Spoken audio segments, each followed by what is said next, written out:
દેવીને પાર્વતીને જે ખબર નથી કે હું કોણ છું.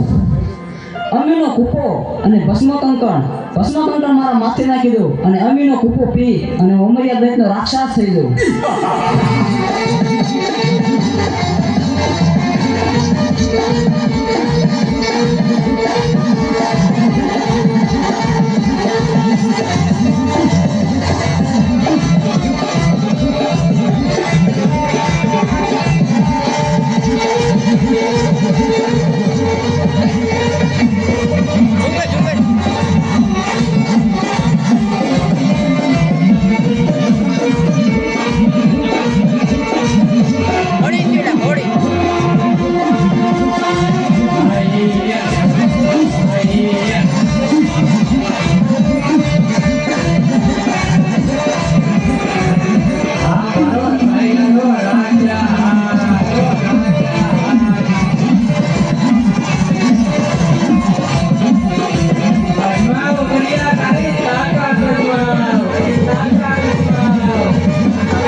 કરોડ દેવીને જે ખબર નથી તો ચાલો જીરણિયા તળાવે જાઉં અને 33 કરોડ દેવીને મારા મૂછના માવળે બંધેવાન કરું.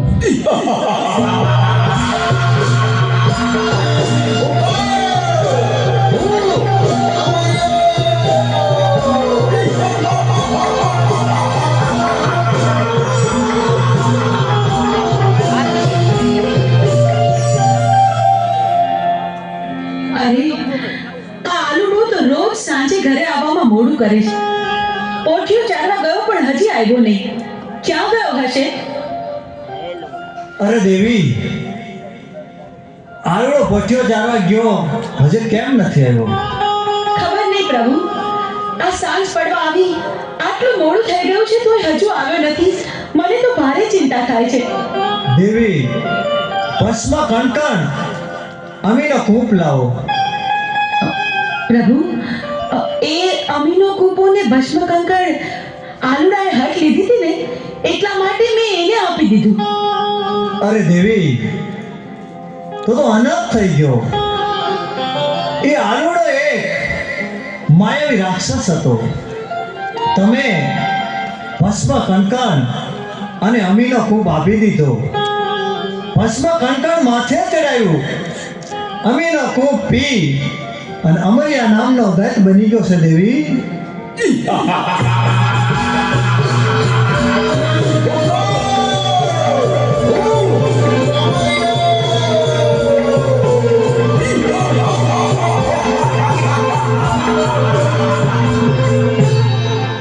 હે લંગોટા, તારી પાર્વતી મને સોંપી દે.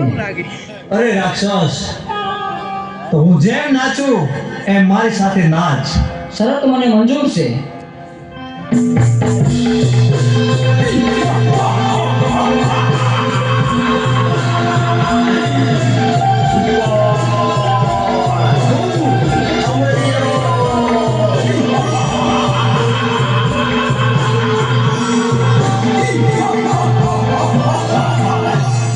હા, લંગોટે મને નચવી અને મારું ભસ્મ કંકણ ઉડી ગયું તો મારું મોત નિશ્ચિત છે. તો ચાલ અત્યારે અહીંથી હું ભાગી જાઉં.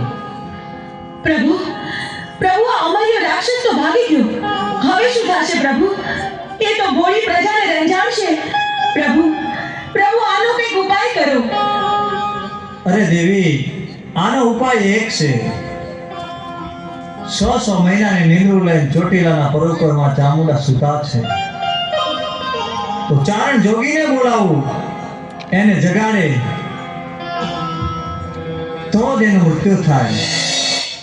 અરે પ્રભુ, મારું શું કામ છે આજ? આજ મને આમ કાં બોલાયો? અરે, બોલાવાનું કારણ એટલું છે ચારણ જોગી, અમરિયા નામના દત્તે 33 કરોડ દેવાળોને મૂછના મોવડે બંધેવાન કર્યા હા છે. પ્રભુ. પૃથ્વી ઉપર હાહાકાર મચી ગયો છે. તો આલે મારું ડમરું અને માં ચામુંડાને જગાડવા જા. પણ એક વાત યાદ રાખવાની કે જ્યારે માં ચામુંડા જાગે હા પ્રભુ. ત્યારે અવળું ફરી જજો. અરે ભોળાનાથ, આવડું ફરવાનું કારણ શું? કારણ એટલું છે ચારણ જોગી કે જ્વાળામુખી જોગણી છે. એ જાગશે અને મોઢામાંથી જ્વાળા નીકળશે તો તને બાળીને ભસ્મ કરી નાખશે. બહુ સારું પ્રભુ. હાલ ને હાલ હું જાઉં તમારું ડમરું લઈ અને ચોટીલાના ડુંગર ઉપર માં ચામુંડા 6 મહિનાની નિંદ્રા લઈને સૂતા છે, એને જરૂર હું જગાડીશ.